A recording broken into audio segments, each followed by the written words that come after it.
لله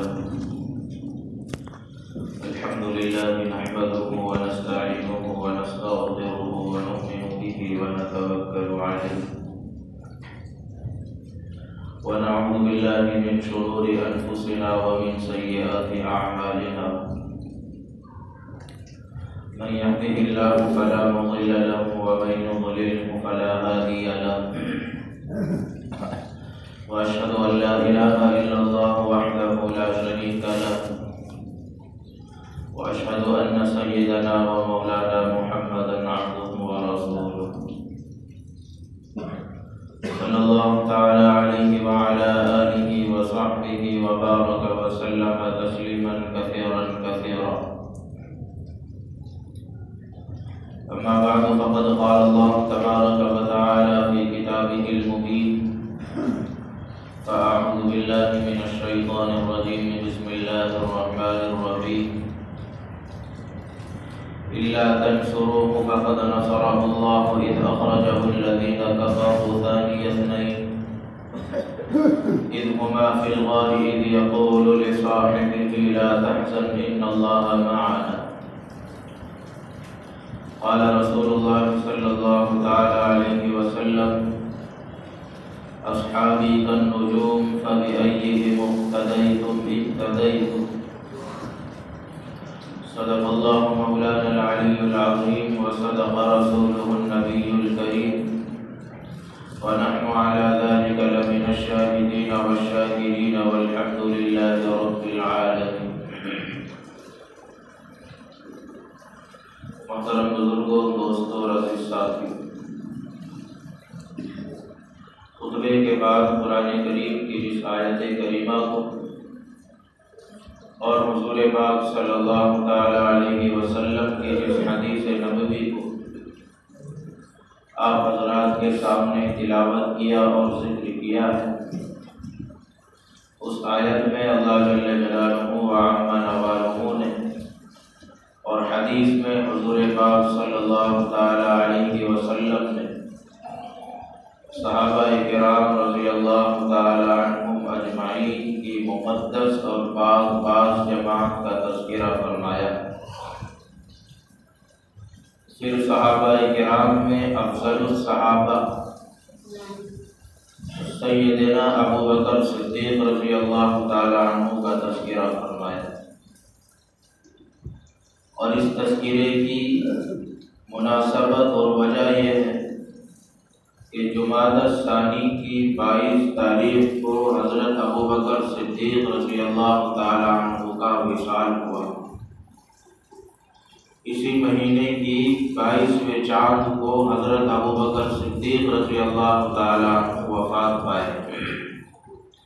اس مناسبت سے علماء کرام حضرت ابو بکر صدیق رضی اللہ تعالی عنہ کی سیرت کو، آپ کی تاریخ کو اور آپ کے زندگی کے مختلف شعبوں کو بیان کرتے ہیں کہ حضور کا ایک ایک صحابی امت کے لیے مشعل راہ ہے. حضور کا ایک ایک صحابی امت کے لیے مقتدا و پیشوا ہے، اور نبی کا ایک ایک صحابی ہدایت کا چراغ ہے.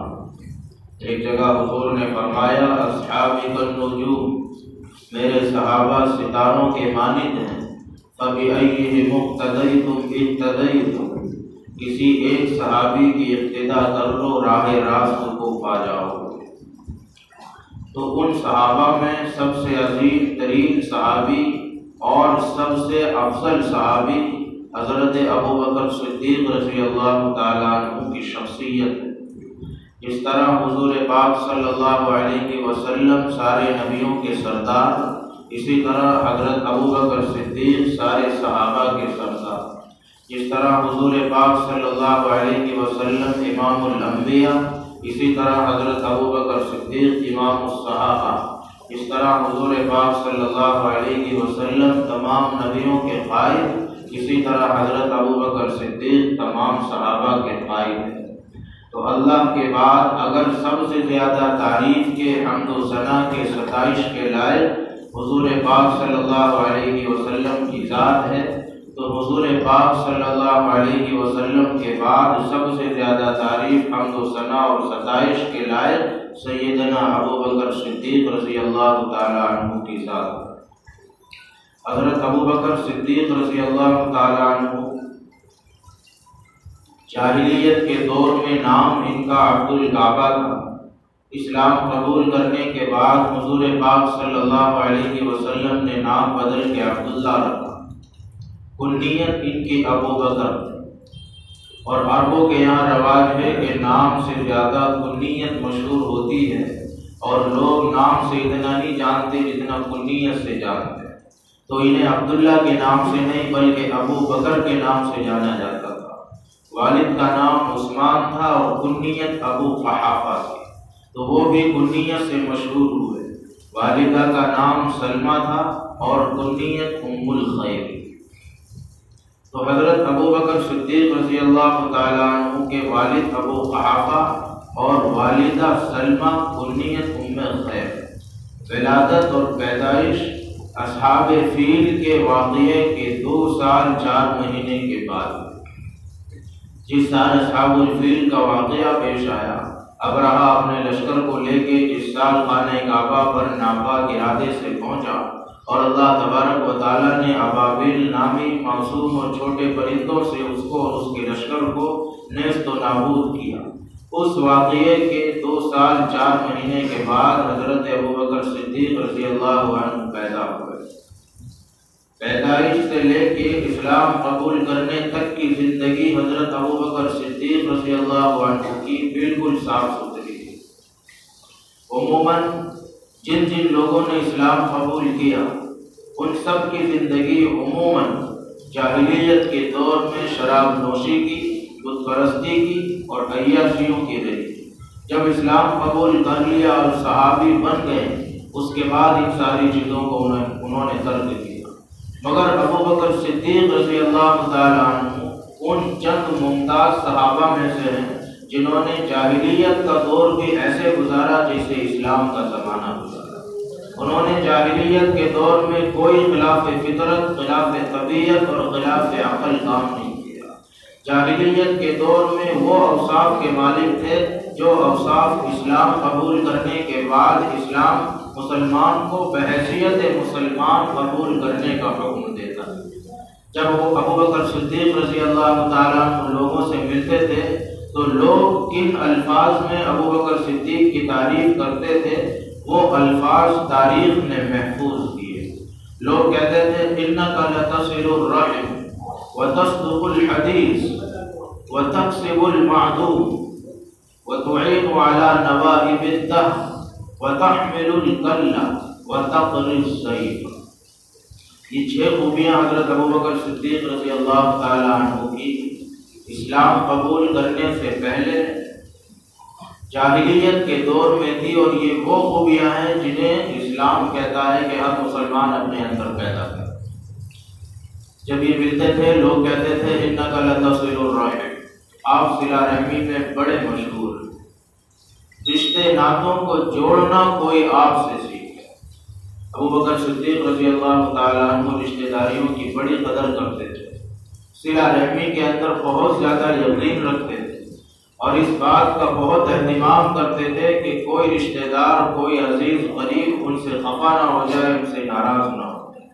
اس بنیاد پہ اپنے حقوق سے دستبردار ہو جاتے تھے، لوگوں کے حق نہ ہونے کے باوجود ان کے حق دیتے تھے تاکہ وہ ان سے رشتہ داری برقرار رکھے، صلہ رحمی قطع رحمی میں تبدیل نہ ہو جائے۔ اور جب ملتے تو لوگ ان سے کہتے ہیں اِنَّكَ تَصْدُقُ الْحَدِيثَ، جب آپ بولتے ہیں سچی بات بولتے ہیں۔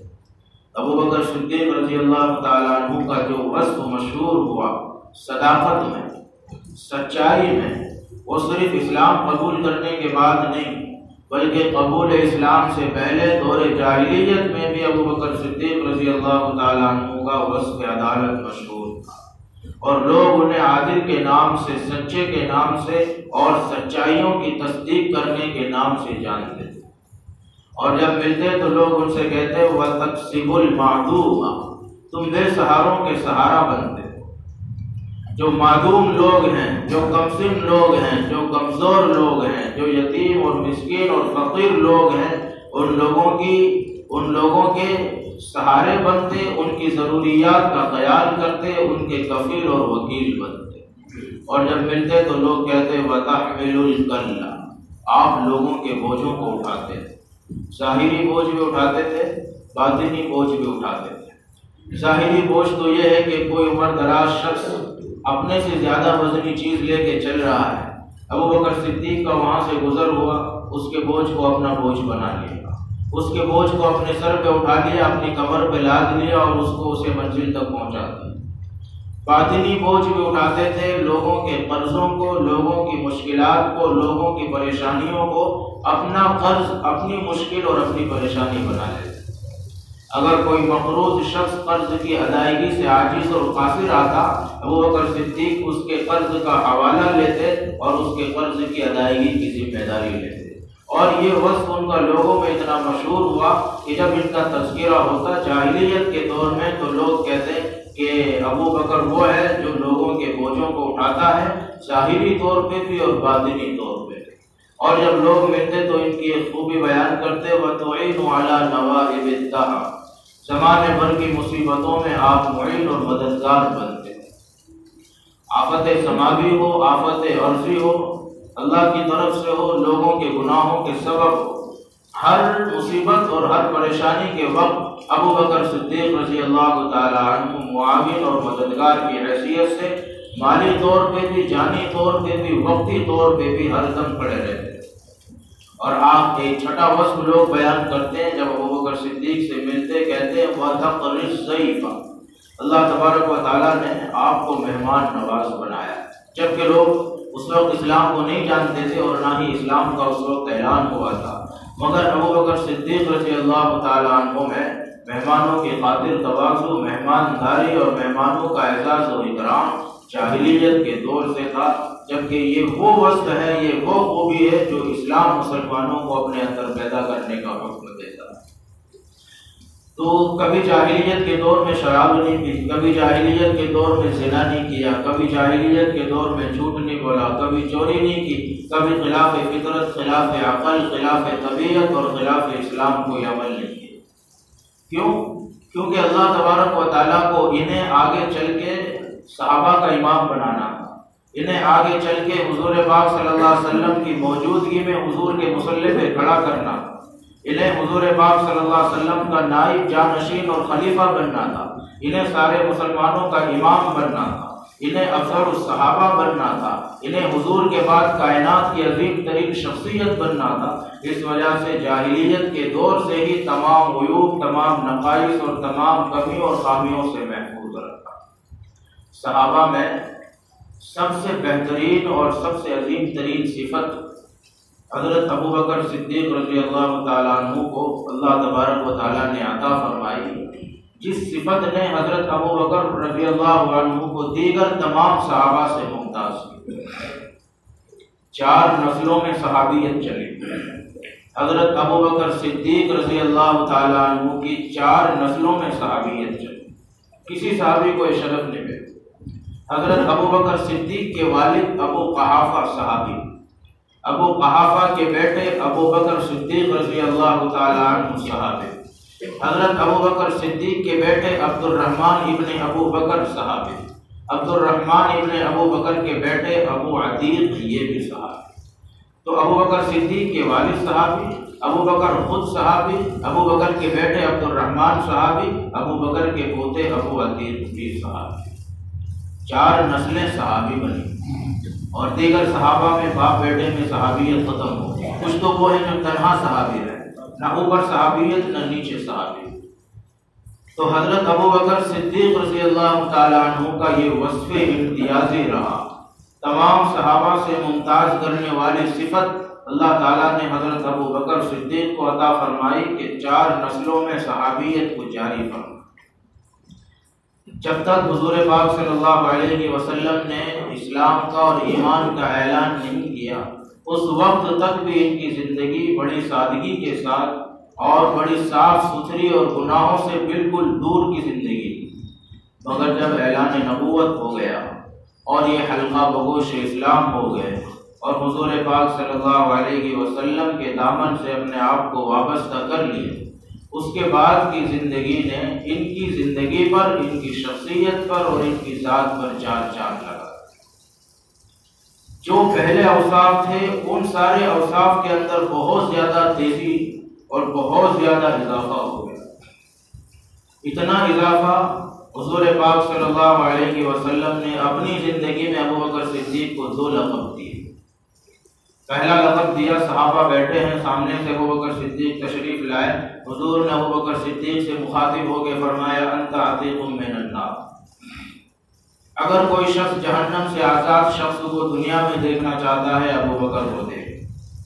عتیق کا لقب ملا، عتیق کے معنی جہنم سے آزاد، جہنم میں کبھی داخل نہ ہونے والا، جہنم کا چہرہ کبھی نہ دیکھنے والا، وہ عتیق کہلاتا ہے۔ اور یہ لقب ابوبکر رضی اللہ عنہ کو حضور پاک صلی اللہ علیہ وسلم کی زبان اقدس سے ملا۔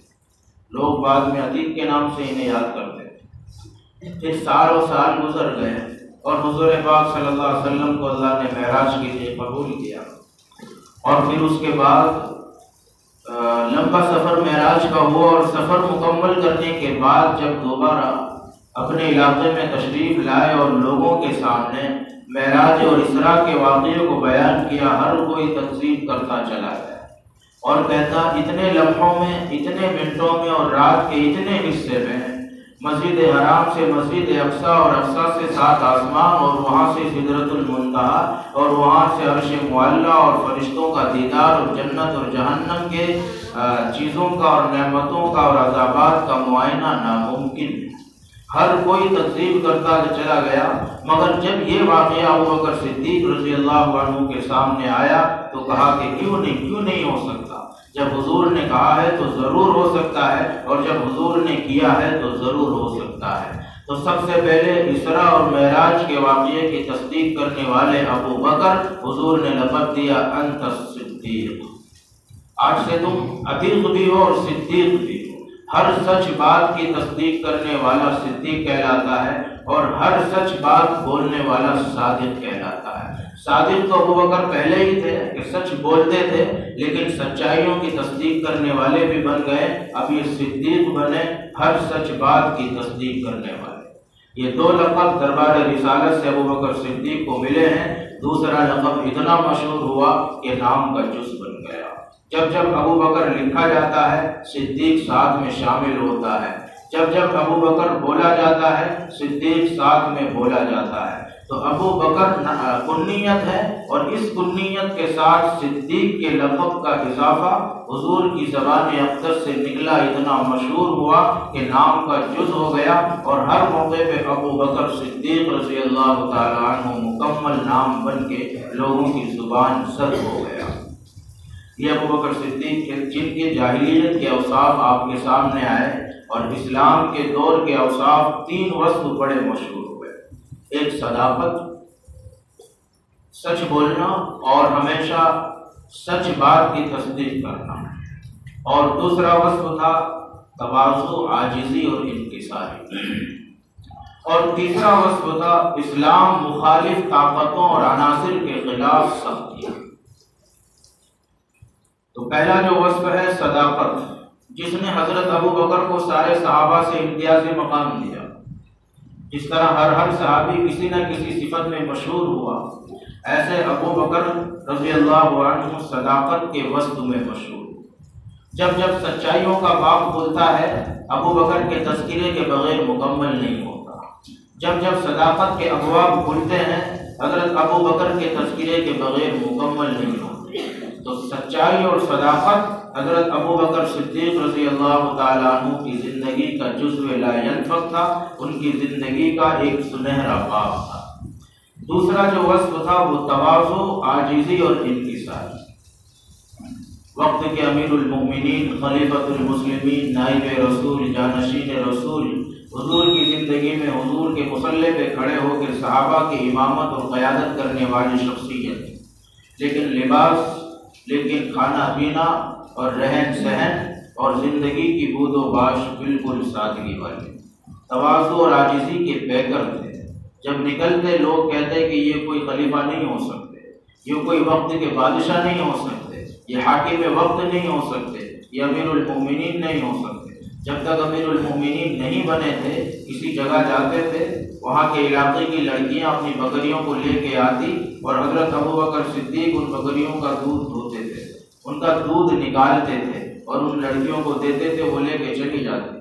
مگر حضور پاک صلی اللہ علیہ وسلم کے دنیا سے تشریف لے جانے کے بعد جب باتفاق صحابہ حضرت ابوبکر صدیق جانشین رسول بن گئے اور خلیفۃ المسلمین بن گئے، تو چند دنوں کے بعد وہ لڑکیاں پھر حضرت ابوبکر صدیق کے پاس آئی اور آ کے کہنے لگی اب تو تم ہماری بکریوں کا دودھ نہیں نکالو گے، اب تو تمہیں بہت اونچا مقام مل گیا ہے، نائب رسول بن گئے ہو، حضور کی ذمہ داریاں تمہارے سر پہ آ گئی ہیں۔ تو کہنے لگے کہ کیوں نہیں، ابوبکر جیسے پہلے تھے ویسے بعد میں بھی ہیں، لہذا جب تک ابوبکر زندہ ہے، جب تک تمہاری بکریاں زندہ ہیں، تمہاری بکریوں کا دودھ ابوبکر ہی نکالے گا رضی اللہ تعالیٰ عنہ۔ تو یہ ابوبکر صدیق رضی اللہ عنہ کی سادگی، آپ کا تواضع۔